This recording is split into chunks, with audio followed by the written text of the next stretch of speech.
Hello. So I wanted to share an insight that I had during my last 10-day Vipassana meditation retreat. This one was a special one because this time I was a manager and I had the opportunity to observe the meditators' journey from a different perspective. This time I was managing them. I was making sure that they got through the 10-day experience.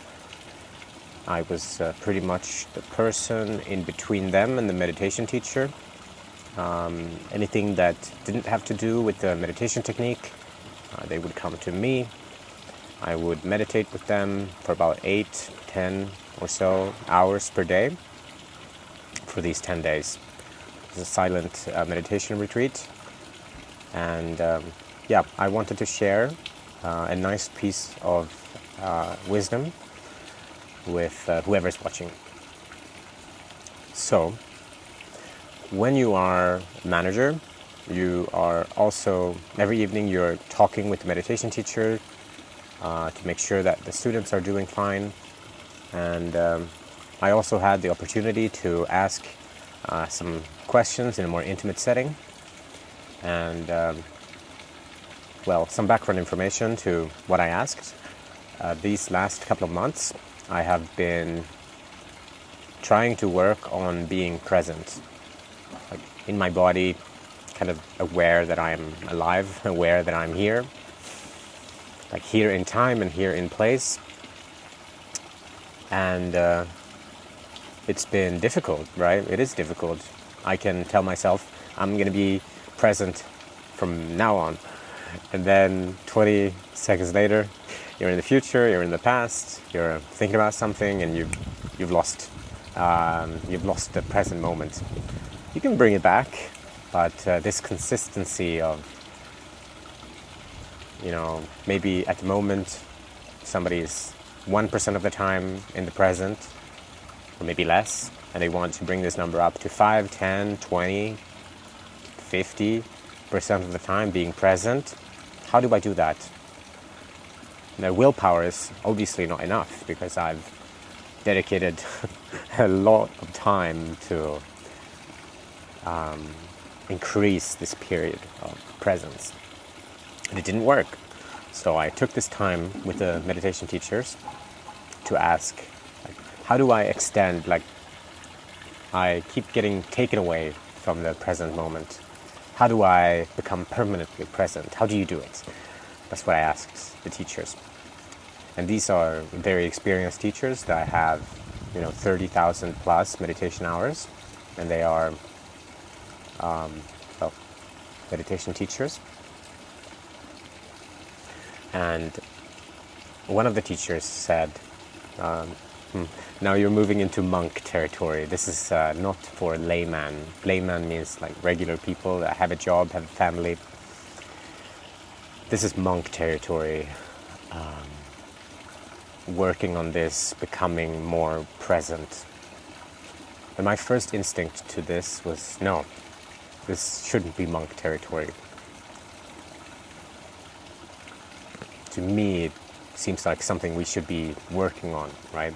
That was my mental response, right? And then I received another answer from the teachers that said that actively working on becoming more present, like going straight for the biscuit with willpower, might actually not be the right approach. Maybe it is something that just emerges, right? From consistently meditating, maybe awareness comes from that. And this was like the catalyst for me that made me, something started brewing, right? And for 1 or 2 days, I went back to meditation, and considering this was pretty high on my priority of untangling, some wisdom came to me in meditation that I would like to share. How we can become more present. And to explain this, I'd like to just paint a little metaphor here. because, well, a metaphor is like an arrow, right? You can create a very sharp arrow with a metaphor that can kind of point to what I want to describe better than just giving you the detailed explanation. Just like a knife, can't cut itself. You want to make a sharp metaphor. So let's play. So, like, imagine a flower, like a yellow middle flower, and then you have white petals around it. That type of flower where, in movies and when we were young, it was like, love me not, love me not. That kind of flower you can imagine.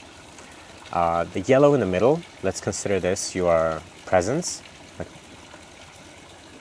Your presence. It's just pure yellow, right? And then you have the petals. And let's imagine that the flower is like closed. So it's going to be difficult to have presence, the yellowness. You can like force the flower to open, right, for a little while, but it's going to close again. The petals are going to cover up. So, yeah, let's imagine that. So, these petals that are covering the center of the flower, we want that to open. And these petals are different for every person. So these are our mental habits that kind of take us away from the present moment. Because if I decide that from now on, willpower, I'm going to be in the present moment. I will sit and be present for 5 seconds, and then a old behavior pattern, a petal, right, is gonna appear and is gonna be a vehicle and take me away either to the past or the future, or some dream, some anxiety that I'm accustomed to take. But these are different for everyone. So as I was sitting and meditating, it became clear to me that I have these petals that are covering the present moment. And these are unique for me. And some of them were like constantly optimizing processes in my mind, thinking about what other people think of me. It could be, or for me it was replaying old scenarios, maybe business ideas, etc., etc. So we all have our petals that are kind of covering up the center of the flower, our presence. So if naturally we would want to open this flower, right? We don't want to take off the petals of the flower. We just want the flower to open. So how do we do that? Well, this is what meditation is supposed to give us. The meditation teacher was right in the sense that these petals opening is a natural byproduct of serious meditation, specifically Vipassana meditation, right? So I'm sitting there meditating and I'm starting to identify these petals. And all I have to do is just observe my will and drive to kind of jump on these trains, right? I get this sensation that I'm feeling insecure about the future. I want to think about business ideas, right? So why do I think about a business idea? Well, it might be that I'm insecure about my future, right? Or my economic situation or whatever. It can be that I'm thinking, hey, I need to put deodorant on or something. Then the opposite of that would be, I'm anxious about smelling bad.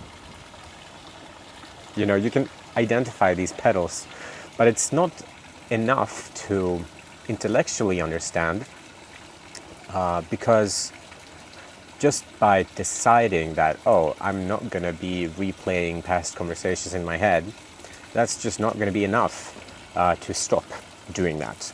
We actually need to go one step deeper other than just the mental action. We can't just say, we're going to stop the mental action. We need to go one step deeper.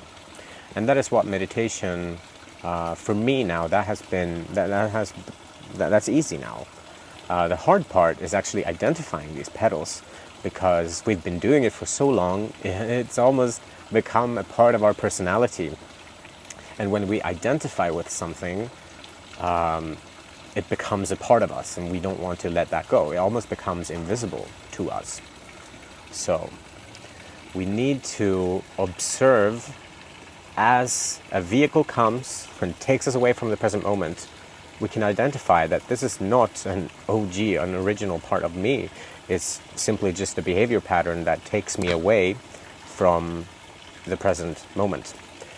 And then we can start by, instead of jumping on the train, just kind of observing as the train leaves the stations for the first time.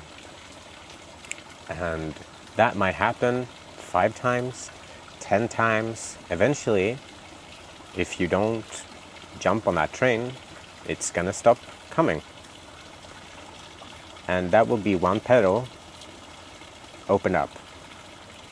And you will have one less ingrained behavior pattern taking you away from the present moment. And this is actually what meditation is. Again, it's not enough to decide. It's a great start to identify, hey, these are my pedals, right? But it's not enough to simply intellectually and with willpower decide that I'm going to stop thinking.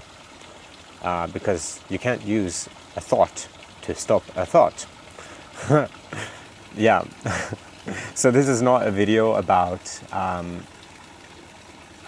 explaining how to meditate. It is simply a nice little share of a nice metaphor of how meditation naturally creates a more stable relationship with the present moment. And what's beautiful about this also is that it scales surprisingly well, right? If we want to be more present, we can use every moment of presence as voting opportunities to kind of vote for who we want to be, right? Some people might be present 1 minute per month, but that minute, when you are present, you can vote for who you want to become. And you can even vote on actions that will make you even more present. So you invest your awareness into obtaining more awareness. Like meditation, it can be yoga, whatever vehicle you want to go for, that's fine. But just this voting for who you want to become, opening this flower, whatever metaphor you want to play with, right, is beautiful. So if you do understand this intellectually and want to take this to the next level, just know that simply deciding that, hey, I'm going to be present, is not going to be enough here. One needs to use this scientific mind to kind of take it one step further. So I encourage you to do that. Hopefully this was an interesting video. Talk to you later. Bye.